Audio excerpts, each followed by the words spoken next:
ത്തിയത് തന്നെയെന്ന് സെബാസ്റ്റ്യൻ തന്നെ സമ്മതിക്കുന്ന സാഹചര്യത്തിലേക്ക് കാര്യങ്ങൾ എത്തി നിൽക്കുന്നു. ആയിഷ തിരോധാനത്തിലടക്കം മറ്റ് 5 സ്ത്രീകളുടെ തിരോധാന കേസിലും ഇത് നിർണായകമായ വഴിത്തിരിവിലേക്ക് കടക്കും ഈ വെളിപ്പെടുത്തൽ എന്ന് പ്രതീക്ഷിക്കുന്നില്ലേ താങ്കൾ? തീർച്ചയായിട്ടും ഇപ്പോ വലിയ പ്രതീക്ഷ തന്നെയാണ് ഞങ്ങൾക്കുള്ളത്. കാര്യം ഇത്രയും വർഷം നീണ്ട പല കേസുകളും നമുക്കറിയാം 2017 മുതൽ തുടങ്ങുന്നതാണ്. അപ്പോ നമ്മൾ നിരന്തരമായി തുടക്കം മുതൽ നമ്മൾ ആവശ്യപ്പെട്ടിട്ടുള്ളതാണ് സെബാസ്റ്റിനെതിരെ കൊലക്കുറ്റം ചുമത്തണമെന്നുള്ളത്. പക്ഷെ ആദ്യഘട്ടത്തിൽ ഉണ്ടായിട്ടുള്ള പോലീസ് അട്ടിമറിയും ഈ കേസന്വേഷണം വഴിതിരിച്ചു വിട്ടതും അതൊരു ഭൂമി തട്ടിപ്പിലേക്കും സ്വത്ത് വകമാറ്റിയതിലേക്കും വ്യാജരേഖ ചമക്കലും മാത്രമായിട്ട് ഒതുങ്ങിപ്പോകുന്ന ഒരു അവസ്ഥയാണ് ആദ്യം ഉണ്ടായത്. പക്ഷേ ഈ ജൈനമ്മ കേസ് വന്നതോടുകൂടിയാണ് നിർണായകമായ പല കാര്യങ്ങളിലേക്കും ഒരു ട്വിസ്റ്റിംഗ് ഉണ്ടായത്. ജൈനമ്മയുടെ കേസിൽ കൃത്യമായ തെളിവുകൾ ശേഖരിക്കുന്നതിന്, അത് ശാസ്ത്രീയമായ തെളിവുകൾ ശേഖരിക്കുന്നതിന് അന്വേഷണ സംഘത്തിന് കഴിഞ്ഞു എന്നുള്ളതാണ്. പക്ഷെ ബിന്ദുവിന്റെ കേസിൽ ആദ്യഘട്ടത്തിൽ ഈ ശാസ്ത്രീയമായ അന്വേഷണ രീതികളൊന്നും പോലീസ് സ്വീകരിച്ചില്ല. അത് നിസ്സാരമാക്കി ഒരു തള്ളിക്കളയുകയാണ് ചെയ്തത്. പക്ഷേ ഇപ്പം ഈ കുറ്റസമ്മത മൊഴിയുടെ അടിസ്ഥാനത്തിൽ അത് ഉൾപ്പെടെ പുറത്തു വരുമെന്ന് ഉള്ളതാണ് ഞങ്ങൾക്ക് അറിയുവാൻ സാധിക്കുന്നത്. ഇതില് മറ്റൊരു പ്രധാന കാര്യം കൂടിയുണ്ട്. ഈ DNA പരിശോധനാ ഫലം ഇതുവരെ പുറത്തുവിട്ടിട്ടില്ല. അതിനുവേണ്ടി ഗവൺമെന്റ് അതിൽ താല്പര്യം കാണിക്കുന്നില്ല എന്നുള്ളതാണ് ഞങ്ങൾക്ക് അറിയുവാൻ സാധിക്കുന്നത്. ഇത്രയും സ്ത്രീകളുടെ ഒരു വിഷയമെന്ന നിലയിൽ ഗവൺമെന്റ് അത് പ്രത്യേക താല്പര്യമെടുത്ത് DNA ഫലം പുറത്തുവിടുവാൻ തയ്യാറാകണം. കാര്യം ഇപ്പോൾ ഈ പറയുന്നതൊക്കെ ജൈനമ്മയുടെ രക്തസാമ്പിൾ അടക്കം അവരുടേതാണെന്ന് പറയുന്നെങ്കിലും ഈ കത്തിക്കരിഞ്ഞ നിലയിൽ കണ്ടെത്തിയ അസ്ഥികഷ്ണങ്ങൾ, ആ അസ്ഥികഷ്ണങ്ങൾ ആരുടേതാണ് എന്നുള്ളത് DNA റിസൾട്ട് വന്നാലേ അറിയുവാൻ സാധിക്കുകയുള്ളൂ.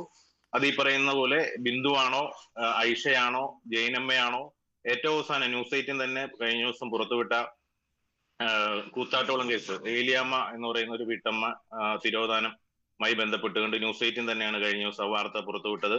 അപ്പോ ഈ ഏലിയാമ്മയുടേതാണോ എന്നൊക്കെ തിരിച്ചറിയണമെങ്കിൽ DNA ഫലം പുറത്തു വരണം. അത് വളരെ പ്രധാനപ്പെട്ടതാണ് ഈ കേസുമായി ബന്ധപ്പെട്ടുകൊണ്ടുള്ളത്. അതുകൊണ്ട് അതുകൂടി ഞങ്ങൾ ആവശ്യപ്പെടുകയാണ്.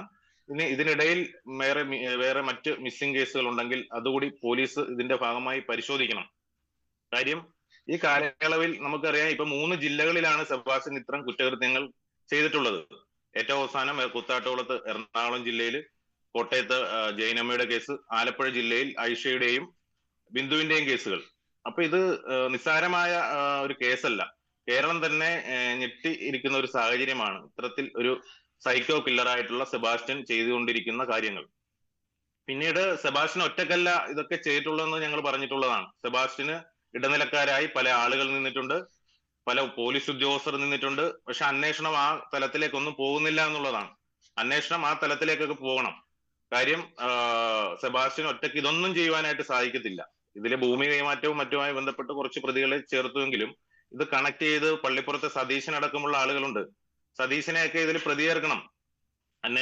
ക്രൈംബ്രാഞ്ചിന്റെ നിരീക്ഷണത്തിലാണ് അദ്ദേഹം. പക്ഷെ സതീശനെ കൃത്യമായി ചോദ്യം ചെയ്താൽ ബിന്ദുവിന്റെ തിരോധാനവുമായി ബന്ധപ്പെട്ടുള്ള കാര്യങ്ങളൊക്കെ നേരത്തെ തന്നെ പുറത്തു വരുമായിരുന്നു. ശ്രീ രൂപേഷ്, താങ്കൾ തന്നെ സൂചിപ്പിച്ചതുപോലെ തന്നെ തുടക്കഘട്ടത്തിലൊക്കെ ഈ അന്വേഷണം എവിടെയും എത്താതെ പോകുമെന്നുള്ള ആശങ്ക എല്ലാവർക്കും ഉണ്ടായിരുന്നു എങ്കിൽ പോലും ഇപ്പോൾ നോക്കൂ, സെബാസ്റ്റ്യൻ തന്നെ കുറ്റസമ്മതം നടത്തുന്ന സ്ഥിതിയിലേക്ക് കാര്യങ്ങൾ എത്തി നിൽക്കുന്നുണ്ട്. അതൊരു വലിയ പ്രതീക്ഷയാണ്. ഒരിക്കലും സെബാസ്റ്റ്യൻ ഈ വിഷയം അല്ലെങ്കിൽ ഈ താൻ കൊലപ്പെടുത്തിയതാണ് എന്ന് സമ്മതിക്കും എന്നുള്ളത് ഒരു ഘട്ടത്തിൽ പോലും ആരും പ്രതീക്ഷിച്ചിരുന്നതല്ല.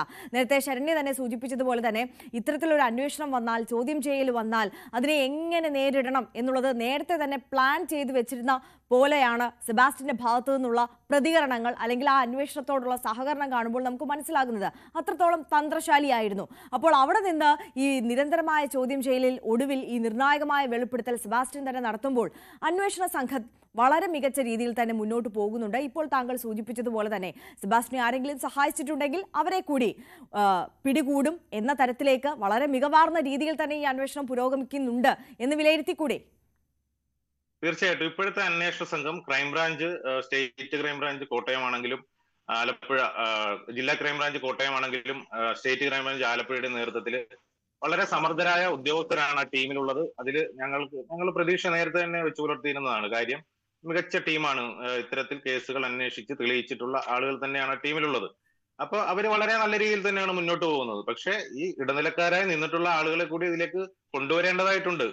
കാര്യം സെബാസ്റ്റ്യനിലേക്ക് മാത്രം ഒതുക്കാതെ ഇതിൽ കൂട്ടുനിന്നിട്ടുള്ളവരും ഇതിൽ പ്രതികളാകണം. അവരെ മാറ്റി നിർത്തുവാനായിട്ട് സാധിക്കത്തില്ല.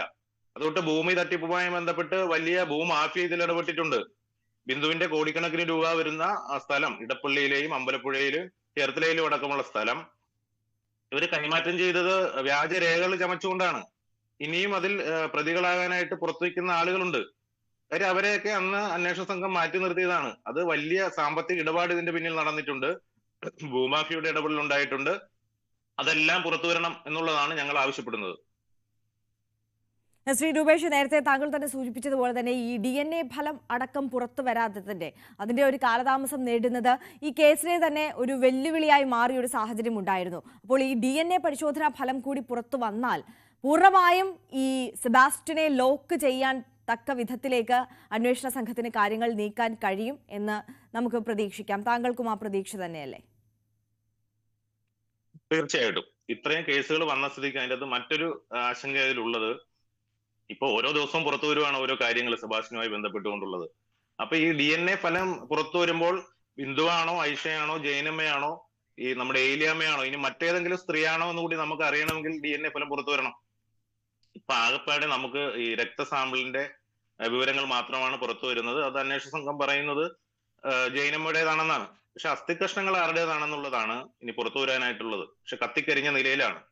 അതിന്റെ കാലപ്പഴക്കം അടക്കം പരിശോധിച്ച് അത് ആരുടേതാണെന്ന് കണ്ടെത്തണം. ഇനി ഇവരിൽ നിന്നല്ല മറ്റൊരു സ്ത്രീയുടേതാണെങ്കിൽ അന്വേഷണം വീണ്ടും ആ രീതിയിലേക്ക് പോകേണ്ടതായിട്ട് വരും. ഇപ്പോ സെബാസ്റ്റ്യനെ നിലവിൽ ക്രൈംബ്രാഞ്ച് സംഘം ഇന്നലെ കസ്റ്റഡിയിൽ വാങ്ങിയിട്ടുണ്ട്. തെളിവെടുപ്പിന്റെ അടിസ്ഥാനത്തിൽ എന്തെങ്കിലും ഇത്തരത്തിൽ അസ്ഥികഷ്ണങ്ങളോ മറ്റതോ ഇനിയും കണ്ടെത്താനായാൽ അത് നമുക്ക് വീണ്ടും ഒരു പ്രതീക്ഷ ഉണ്ടാവും എന്നുള്ളത് കൂടിയാണ് ഞങ്ങളുടെയൊക്കെ ഒരു കണക്കുകൂട്ടൽ. തീർച്ചയായും വളരെ നന്ദി ശ്രീ രൂപേഷ്, ഈ ഘട്ടത്തിൽ ഞങ്ങളോടൊപ്പം ചേർന്നതിന്. ഐഷ തിരോധാന കേസ് ആക്ഷൻ കൗൺസിൽ കമ്മിറ്റി പ്രതിനിധി രൂപേഷാണ് നമുക്കൊപ്പം ചേർന്നത്. ഒപ്പം ശരണ്യ സ്നേഹജനാണ് വിശദാംശങ്ങളുമായി ചേർന്നത്. 5 സ്ത്രീകളാണ്. 5 സ്ത്രീകൾ വളരെ ആകസ്മികമായ സാഹചര്യത്തിൽ അപ്രത്യക്ഷമാകുന്ന സാഹചര്യം. അതിൽ സെബാസ്റ്റ്യൻ എന്ന കൊടും ക്രിമിനലിന്റെ പങ്ക് അത് എത്രത്തോളം നിർണായകമാണ്, സെബാസ്റ്റ്യൻ തന്നെയാണ് ഇവരുടെ തിരോധാനത്തിന് പിന്നിലും കൊലപാതകത്തിന് പിന്നിലും എന്ന് പോലീസിന് ഒരു നിഗമനത്തിലേക്ക് എത്താൻ സാധിച്ചു എങ്കിൽ പോലും നിർണായകമായ തെളിവുകളിലേക്ക് പലപ്പോഴും എത്താൻ സാധിക്കാതെ വരികയും ശാസ്ത്രീയ പരിശോധനാ ഫലങ്ങൾ അടക്കം പുറത്തേക്ക് വരാനുള്ള കാലതാമസം ഈ കേസിന്റെ അന്വേഷണത്തെ എല്ലാം വളരെ പ്രതികൂലമായി ബാധിച്ചിരുന്നു. ആ ഘട്ടത്തിലാണ് ഇപ്പോൾ നിർണായകമായ വെളിപ്പെടുത്തൽ സെബാസ്റ്റ്യന്റെ ഭാഗത്തു നിന്ന് തന്നെ വരുന്നത്. സെബാസ്റ്റ്യൻ തന്നെ കുറ്റസമ്മതം നടത്തിയിരിക്കുന്നു. താൻ കൊലപ്പെടുത്തിയതാണ് ബിന്ദു പത്മനാഭനെ എന്നുള്ളത്. ഈ കേസിൽ ഈ 5 സ്ത്രീകളുടെ തിരോധാന കേസിലും അത് നിർണായക ഘടകമായി വഴിത്തിരിവായി മാറുമെന്നുള്ളതാണ് പ്രതീക്ഷിക്കുന്നത്. എന്തായാലും ഈ വാർത്തയും ഈ സെബാസ്റ്റ്യനുമായി ബന്ധപ്പെട്ട്, സെബാസ്റ്റ്യൻ എന്ന കൊടും ക്രിമിനലുമായി ബന്ധപ്പെട്ട എല്ലാ വാർത്തകളും എല്ലാ അപ്ഡേറ്റ്സും ഏറ്റവും ആദ്യം പ്രേക്ഷകരിലേക്ക് എത്തിച്ചത് News 18 ആണ്.